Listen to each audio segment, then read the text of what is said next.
Ulaan galaanaa furtuu guddina dinagdeetii fi dippiloomaasiiti. Ijiptii fi Shaabiyaan TPLF itti fayyadamuudhaan Tigraay bakka waraanaa taasisuudha barbaadu. Iraan basaastota Israa'el hedduu to'achuu isiidhaa ibsiteeti jirti. Jalqabarra hordofaa turtan ijoo oduudhaati bakka jirtan maratti nageenyi sinaa ga'u hordoftoota keenya miidiyaa keessa waliif TV irraa oduu saatii kanaa keessan himaa jiru an Uudii Muusaati kallattumaan gara bal'ina oduutti dabarra.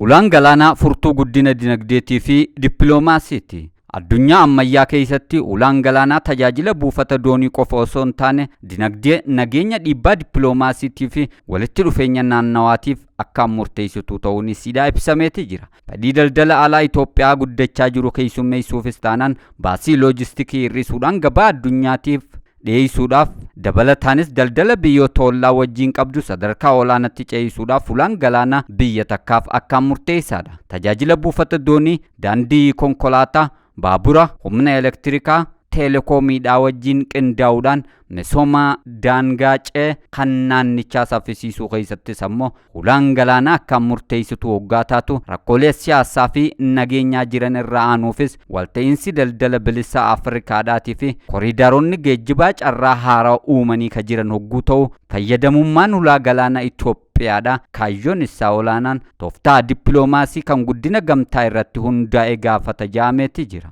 Walumaa galatti dhimmi ulaa galaanaatii fi walitti dhufeenya naannawaa wal irraa hin citin uumuudhaaf kan gargaaru hoggaa ta'u Itoophiyaadhaaf ulaa galaanaa amanamaa argachuun dinagdee isii saffisiisuu bira dabre gaanfa Afrikaatiif nagaa waaraa fi badhaadhina mirkaneessuu keessatti shoora olaanaadha qaba. Ijiptii Shaabiyaa fi TPLF itti fayyadamuudhaan Tigraay bakka waraanaa taasisuu barbaaddi jaame. Ijiptii garee seera alaa TPLF akka meeshaa waraanaatti itti fayyadamuudhaan Shaabiyaa ergama isiidhaa godhachuudhaan ammoo nageenya Itoophiyaa jeequu akka barbaadu ibsameeti jira. Ijiptii dadhabbiin Itoophiyaadhaa fedhii ji'opolitikaa isiidhaa akka mirkanaa'uuf itti gargaaramaa ka jirtu yeroo ta'u garee seeraan alaa TPLF fayyadamuudhaan waraanaa fi tasgabbii dhabuun Itoophiyaa keessatti akka babal'atu halkanii guyyaa carraaqaati jirti. Gareen TPLF ammoo waraana bakka bu'iinsaa keessatti ergamaa ta'uudhaan naannawaa Tigraay bakka walitti bu'iinsaatii fi jiddugala hokkoraa godhuudhaaf carraaqaa jiraachuun isaa ibsameeti jira. Warri garee seeraan alaa adda bilisa baasaa uummata Tigraay fi injaanii fi murnii TPLF kan Dr. Dabratsiyoon Gabra Mikaa'eliin durfamu Itoophiyaa laaffisuu fi biyya waraanaan jeequu hoggaa ta'u kanaafis ammoo dirree waraanaa biyya isaanii irraa fageessanii Itoophiyaa keessatti Ijiptiif uumuudhaan akkasumas ammoo baandoota biyya keessaa fayyadamuudhaan Itoophiyaa laaffisuudhaaf Gibs tattaaffii olaanaa godhaati jirti jaameeti jira. Garichi waliigaltee nageenya Piriitooriyaadhaa cabsuudhaan labsii waraanaa baasuudhaan dargaggoota Tigraay dirqiidhaan gama mooraa waraanatti guuraa ka jiru yeroo ta'u dargaggoota Tigraay gara mooraa waraanatti guurura dabreetis ammoo humna waraana Suudaaniif doolaaraan gurguraa jiraachuun isaa ibsameeti jira.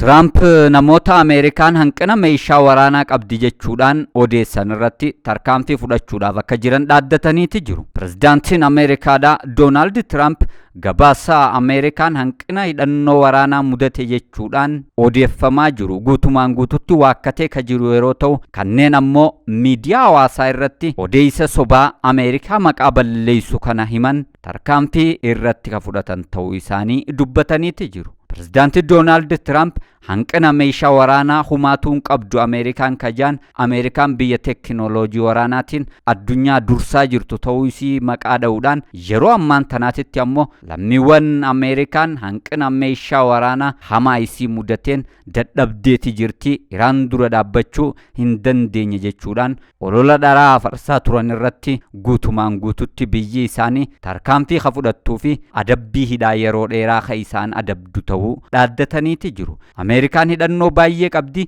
addatti immoo akaakuuwwan ta'an kan biyyoonni addunyaa hundi hin qabne Ameerikaan ifarkaa qabdi jechuudhaan Tiraamp teknoolojii waraanaa biyyi isaanii qabduun kadhaaddatan yeroo ta'u, lammiiwwan ammoo miidiyaalee hawaasaatii fi gara toora miidiyaalee garagaraatiin Ameerikaan meeshaa waraanaa fixatte jechuudhaan odeessaa turan irratti tarkaanfii fudhatan ta'uu isaanii ibsaniitti jiru. Dabalataan immoo hidhannoon hammi isaa guddaatee oomishamaa jira kaje Tiraamp akkaataa barbaachisaa ta'een gara US dooniidhaan ni fe'amu jechuudhaan ibsaniitti jiru. Sadarkaa meeshaa waraanaa biyyattiin irra jiru ilaalchise gaaffii guddaan Tiraampii fi Peentaagoon irratti ka'aa jiru waggaa ta'u, waraanni ammaan tana eegale kun ammoo ji'a 6 guutee ka jiru yeroo ta'u, adeemsi marii nagaa immoo gaaffii keessa galeetti jira. Iraan haphachuu dhiyeessii meeshaa waraanaa Ameerikaadhaa irratti yaada kenniteen ifiisiitiif meeshaa waraanaa biyya isii keessatti oomishachuu ishiitiin balaa hamaa isirratti aggaamame ifirraa qolachuu isii Teheraan ibsiteetti jirti. Guyyaa guyyaadhaan mallattooleen dandeettiin diinaa gadi bu'aa jiraachuu agarsiisan mul'achaati jiru kaje ministeerri ittisa biyyattiidha Majid Ibn Rezaadha ergaa karaa fuula X-tiin dabarsaniin humni waraana Ameerikaadha hidhannoo waraanaa fixatee hedduu dadhabee jiraachuu ibseeti jira. Garuu waraanni biyya isaanii industirii waraanaa olaanaa qabaniin Teheraan diinota isii dura ji'ootaaf hanqina tokko malee dhaabbachaa akka jirtu ibsiteeti jirti. Lammiiwwan Saawudii Arabiyaa hedduun haleellaa Huutiitiin miidhamuun dhaga'ame. Haleellaa humnoota Huutiitiin Saawudii Arabiyaa keessatti lammiiwwan biyyattiidhaa hedduun miidhamanii jiraachuun ifoomeeti jira. Haleellaa hidhattoonni Huutii Yaman kamisa kibba Saawudii Arabiyaadhaatti irratti raawwatan jaameen namoonni nagaa 10 akka madaa'uu isaanii aangoonni Saawudii Arabiyaa ibsaniiti jiru. Saawudii Arabiyaan immoo Huutiidhaa fi milishoota Iraaniin deeggaraman haleellaa qindaawaa irratti raawwachuu isaanii kan hin oolle ta'uu akeekkachiifteeti jirti. Dubbi himaan gamtaa waraana Saawudiidhaatiin hoogganamu Meejar Jeneraal Turkii Al-Maalikiidha jimmata haleellaa kibba Saawudiidhaa kutaa bulchiinsa kibbaa Najiran keessatti raawwatameen lammiileen Saawudiidhaa 7, lammiin Yaman 1 akkasumas ammoo lammiin Misrii 2, lammiiwwan Paakistaan 2 madaanii jiraachuu ifoomseeti jira. Miidhamtoota keessa daa'imni ganna 4 hajiru waggaa ta'u, humnoonni Huutii Yaman ammoo lammiiwwan nagaa irratti haleellaa raawwachuu isaaniitiin komatamaatti jiru. Gamtaan waraana Saawudiitiin durfamu lammiilee nagaa eeguudhaaf tarkaanfii barbaachisu akka fudhatu ibsee ka jiru yeroo ta'u, waa'ee gamtaa waraana haaraa hundaa'e kana Huutiiwwanii fi Iraan iyyaada gaammatti hin kennine. Waraanni ji'oota 6 US fi Israa'el Iraan irratti banan nageenya Saawudii Arabiyaa walxaxaa godhee ka jiru yeroo ta'u, walitti bu'iinsi waggoota 10 caale kan Huutiidhaa fi Saawudii Arabiyaa jidduudhatti deemaa jiru ammoo daran akka babal'isu taasisaati jira jaameeti jira. Huutiiwwan galaana diimaa Saawudiitti cufuudhaan gurgurtaa boba'aa Saawudii Arabiyaadhaa danqanii ka jiran yeroo ta'u, jiddugoleessa baatittis ammoo waraana biraa dabaluudhaaf duumessi waraanaa Saawudii Arabiyaadhaa fi Yaman irra marmaaraati jira. Riyaad tumsa nageenyaa jabaa michoota isii jajjaboo faana godhuudhaan balaa isirratti aggaamame ifirraa ittisuudhaaf tattaafachaa ka jirtu yeroo ta'u, Saawudii Arabiyaan haleellaa humnoonni Huutii Yaman isirratti banan kana ifirraa qolachuudhaaf dhaaddatteetti jirti. Saawudiin tana duras Paakistaanii wajjin waliigaltee waraanaa mallatteessitee ka turte yeroo ta'u, ministeerri muummee Paakistaan Shehbaaz Shariif ammoo Saawudii yeroo muddamaa kanatti galaniiti jiru. Pirezidaantiin Turkii Xayyib Erdogaanis jimmata gama Saawudii Arabiyaadhaa yeroodhaan imaluudhaan waaree booda Riyaadni seenu jaame ka abdatamu yeroo ta'u, Saawudii Arabiyaan ammoo balaa isirratti aggaamame aggaammii waraanaa dachii isiitirratti taasifame ifirraa ittisuudhaaf Iraanii fi biyyoota michuu Iraan ta'aniin balaa isirratti aggaamame ifirraa qolachuudhaaf akkasumas ammoo faayidaa isiidhaa biyyoota baha jiddu galeessaa keessatti olaantummaadhaan eegsifachuudhaaf Turkii fi Paakistaanii wajjin Saawudii Arabiyaan waliigaltee tumsa waraanaa waloodhaa Riyaaditti ni mallatteeffatu jaameetti eegama. Kun osoo eeggamaa jiru ammoo haleellaa Huutiin Yaman humnoota waraana Iraaniin warreen deeggaraman Saawudii Arabiyaa irratti godhaniin lammiiwwan Saawudii Arabiyaadhaa hedduun madaa'uun isaanii gamasirraa ifoomeetti jira. Iraan basaastota Israa'el hedduu to'achuu ibsiteetti jirti. Mootummaan Iraan namoota Israa'eliif basaasan jechuudhaan shakkii hedduu to'achuu isaa beeksiseetti jira. Ministeerri tika biyyattiidha basaastota tika Israa'el kanneen Moosaadii wajjin kallattiidhaan walitti hidhata qaban hedduu to'achuu ibsee ka jiru yeroo ta'u, caasaan Moosaad immoo akkuma Israa'el keessaa caasaa tika babal'ifatee jiru biyya warra Pershiyaadha. Iraan keessattis caasaa tikaa gajjabeeffachuudhaan Teeraan magaalaa guddittii warra Iraan keessa taa'ee gara Teel Aviivitti odeeffannoo humna waraanaatii fi teknooloojii yuuraaniyamiidha. Akkasumas ammoo odeeffannoo aangoota mootummaa Iraan kana biras dabruudhaan ammoo qabeenya tarsiimoo Iraan qabdu guutumaan guututti Israa'eliif basaasaa turuun ni yaadatama. Kanas haa ta'u san garuu Iraan yeroo ammaan tana namoota Moosaadii wajjin walitti hidhata qabanii fi namoota caasaa basaasaa balaafamaa Israa'elii wajjin hidhatanii qaban jaame gurra isaanii qabee mana manarra deemee guuraa jiraachuu ka ibsee yeroo ta'u, opereeshinii namoota tika Israa'el Moosaadiif hojjetan irratti taasifame jaame kanaan ammoo namoota Moosaadii wajjin walitti hidhata qaban irratti tarkaanfiin jabaan fudhatamaa ka jiru ta'uu Iraan ibsiteetti jirti.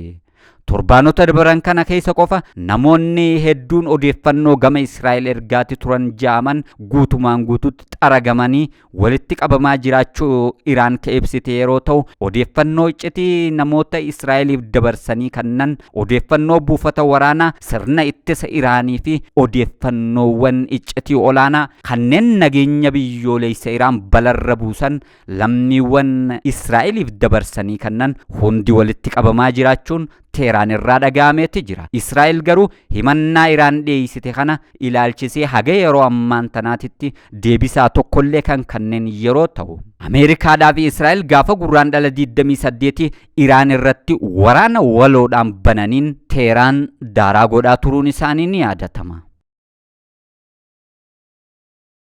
Oduu xumuraatiin gamtaan waldaalee kubbaa miilaa Awurooppaadhaa dorgommiiwwan idil addunyaa kamuu keessatti akka hin hirmaanne ibseeti jira. Gamtaan waldaalee kubbaa miilaa Awurooppaadhaa dorgommiiwwan idil addunyaa kamiyyuu irratti akka hin hirmaanne ibsee ka jiru yeroo ta'u, waldichi dorgommiiwwan kubbaa miilaa idil addunyaa kamuu akka hin seenne ka ibse ammoo eega fiifaadhaa wajjin atakaaroo keessa seenan ta'uun isaanii ifoomeeti jira. Waldaan kubbaa miilaa Ingilaand xalayaa federeeshinii kubbaa miilaa addunyaa fiifaadhaaf barreesseen diddaa kana kan itti fufu ta'uu isaa beeksisee ka jiru yeroo ta'u, tarkaanfiin kunis ammoo karoora gurgurtaa qooda dorgommiiwwan kubbaa miilaa addunyaa abbootii qabeenya dhuunfaatiif yaadamee turerraa kamaddeesi jaameeti jira. Fiifaan abbootii qabeenya dhuunfaatiif qooda dorgommiiwwan idil addunyaa gurguruudhaaf karoora qabu hambisus pirezidaantiin federeeshinii Gianni Infantino badii kanaaf aangoo akka gallakkisuu qaban gaafatamaa turuun isaa ni yaadatama. Egaan hordoftoota keenya miidiyaa keessa Waliif TV irraa oduu sa'aatii kanaaf isin biraan gaa ture kanumaan raawwadheetiin jira. Sagantaalee fi qophiilee Waliif TV kaafanitti ufanii nagaan naa turaa fayyadaa galatooma.